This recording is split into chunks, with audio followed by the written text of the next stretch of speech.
Hola, benvingudes de nou. Per si encara no em coneixes, em dic Sofí i això és Learn to Learn. En el vídeo d'avui t'explicaré com resoldre una suma de 3 fraccions. Ara ja no seran 2, sinó que afegim una tercera fracció i repassarem tot el que t'he explicat en els anteriors vídeos. Estàs preparat? Comencem!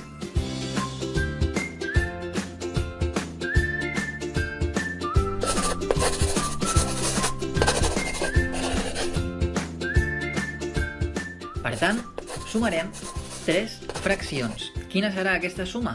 Ara mateix te l'escric a la pissarra. 1 mig més 3 quarts més 2 sisens. I hem de seguir 3 passos ben senzills per sumar fraccions de forma eficaç. I recalco la paraula eficaç, perquè no caldria seguir aquests passos i aconseguiríem resoldre aquesta suma de fraccions. Però estaríem treballant de més. Estaríem treballant amb nombres més grans i, per tant, augmenten les nostres possibilitats d'equivocar-nos. Pas número 1. Assegurar-nos que tenim fraccions irreductibles. 1 mig és fracció irreductible. 3 quarts és fracció irreductible.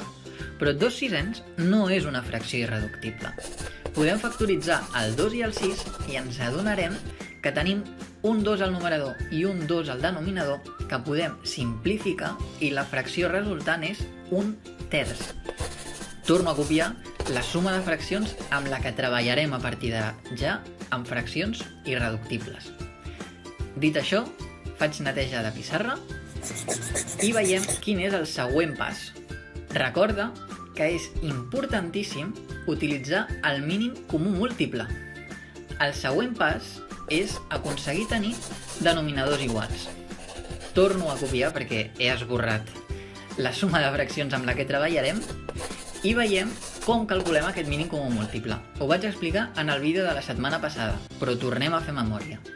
Escrivim els 3 denominadors, que són els 3 nombres dels quals calcularem el mínim comú múltiple, i comencem a factoritzar-los utilitzant nombres primers, començant sempre pel més petit. El nombre primer més petit és el 2. Comencem amb el primer denominador, el 2, i el dividim entre el nombre primer més petit, el 2 també.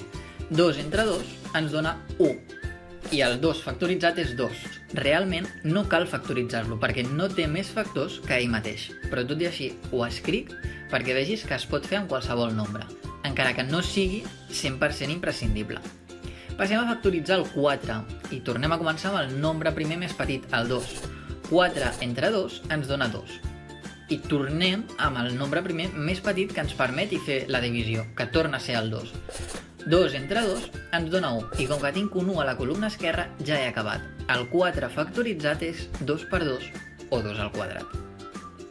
Acabem amb el 3. I per factoritzar-lo, al no poder-lo dividir entre 2, passem al següent nombre primer, el 3.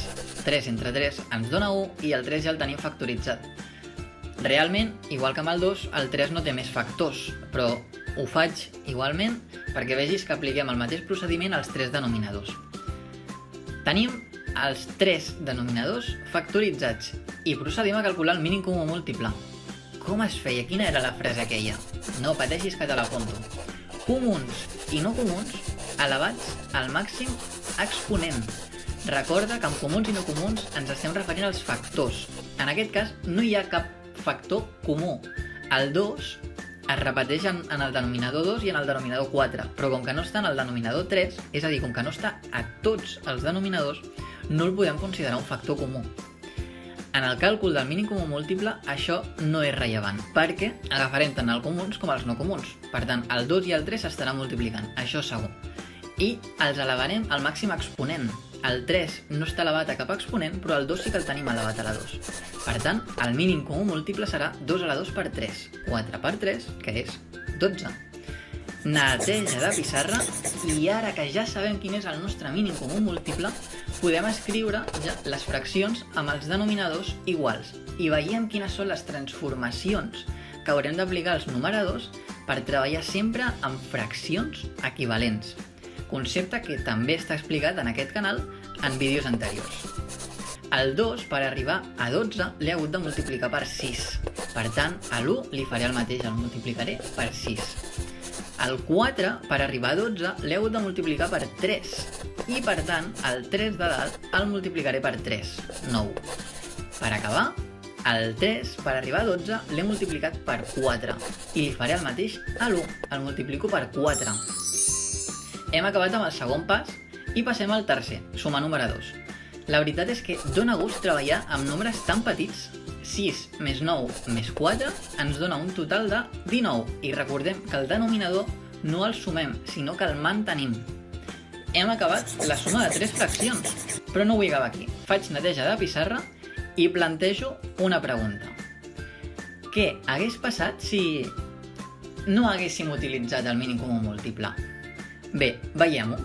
Si no haguéssim utilitzat el mínim comú múltiple, per trobar algun múltiple d'aquests 3 nombres, el que podríem haver fet és multiplicar-los entre ells. 2 per 4 per 3, i el comú múltiple que haguéssim utilitzat seria el 24.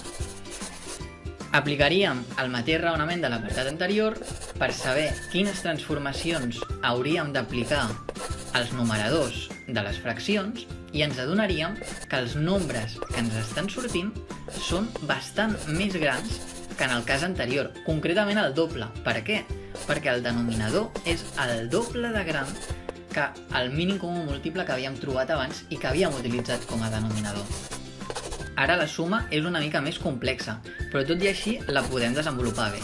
12 més 18 més 8 ens dona 38 i el denominador mantingut 24. El resultat ha de ser el mateix, per tant ho podrem factoritzar i acabem simplificant els dos dosos i arribem a la mateixa fracció. Conclusió: hem fet la mateixa operació però hem estat treballant amb nombres més grans i no és necessari si sabem calcular el mínim comú múltiple i com t'acabo d'ensenyar no és un procés complicat. Fins aquí la classe d'avui.